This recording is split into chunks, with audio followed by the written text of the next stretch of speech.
সুপ্রিয় দর্শক শ্রোতা বন্ধু, আজ আমি তোমাদের পাস্তা করে দেখাবো। পাস্তা হয়তো তোমরা সকলেই খাও, করে খেয়েছো। চলো দেখি আমি কিভাবে করি।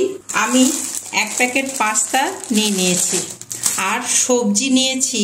আলু, ছোট একটা আলু কুচিয়ে নিয়েছি ছোট করে, গাজর কুচিয়ে নিয়েছি, আদা, ক্যাপসিকাম, টমেটোর বীজ ছাড়িয়ে কুচিয়ে নিয়েছি, লঙ্কা চিড়ে নিয়েছি, আর ছোট দুটো পেঁয়াজ নিয়েছি, আর 4-5 কোয়া রসুন কুচিয়ে নিয়েছি।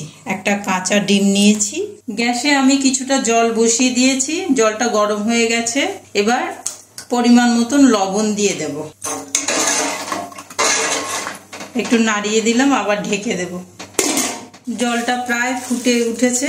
এবার আমি পাস্তাগুলো দিয়ে দিচ্ছি, দিয়ে একটু নাড়িয়ে দেব। 2 মিনিট ফুটতে দেব। ফিরে আসছি 2 মিনিট পর। ফিরে এলাম 2 মিনিট পর। সেদ্ধ হয়ে গেছে। এবার আমি এটা ছেঁকে নেব।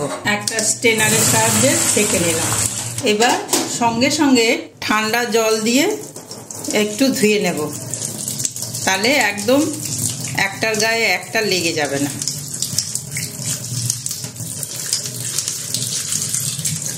এবার জলটা ঝরাতে দেবো। অন্যদিকে গ্যাসে কড়াই বসিয়ে তাতে খানিকটা তেল দিয়ে দিলাম। এই 2 চামচের থেকে একটু বেশি সবজিগুলো একটু ভাজবো।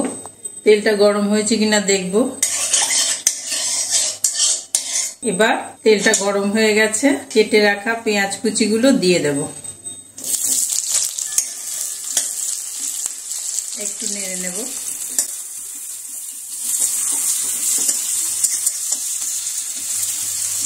এর মধ্যেই আমি রসুন কুচিগুলো দিয়ে দিচ্ছি আর আদা কুচিগুলো দিয়ে দিচ্ছি। একটু ভেজে নেব, একটু বাদামি করে ভেজে নেব পেঁয়াজ। পেঁয়াজের কালারটা হালকা বাদামি হয়েছে। এই মতো অবস্থায় আমি গাজর কুচি, আলু কুচি দিয়ে দিচ্ছি।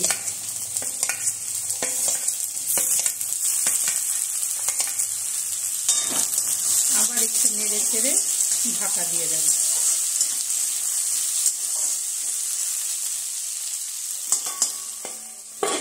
এক মিনিট পর ঢাকনাটা খুললাম। এবার ক্যাপসিকাম, টমেটো, লঙ্কা সব দিয়ে দিচ্ছি। এবার একটু নেড়ে নেব। সামান্য হলুদ দেব, স্বাদ অনুসারে লবণ দেব,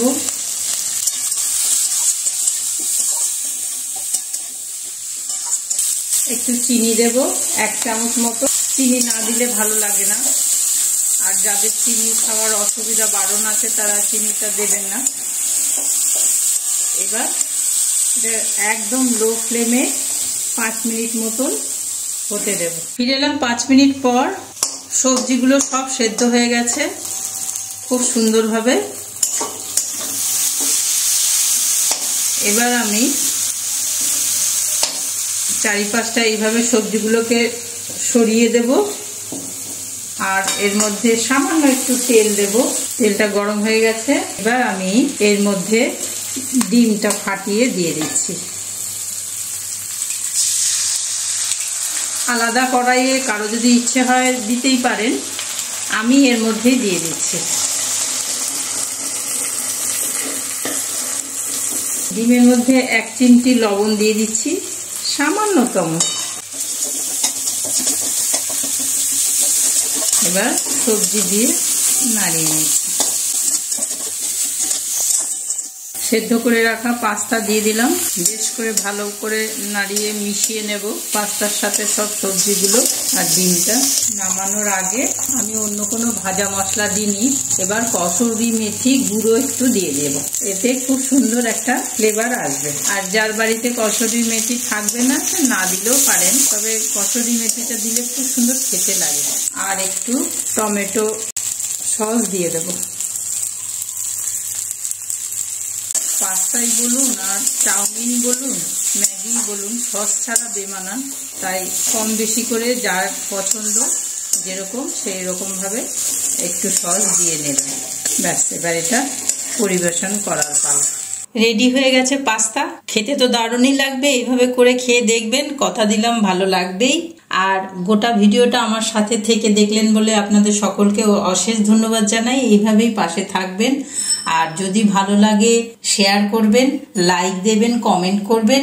আর যারা নতুন বন্ধু তাদের তো ধন্যবাদ জানাচ্ছি, পুরনো বন্ধু আপনাদেরও সকলকে ধন্যবাদ জানাই। আর যারা সাবস্ক্রাইব করেননি তারা সাবস্ক্রাইব করে আমার সাথে থাকবেন, পাশে থাকবেন। আজকের মতন আসি তাহলে, টাটা।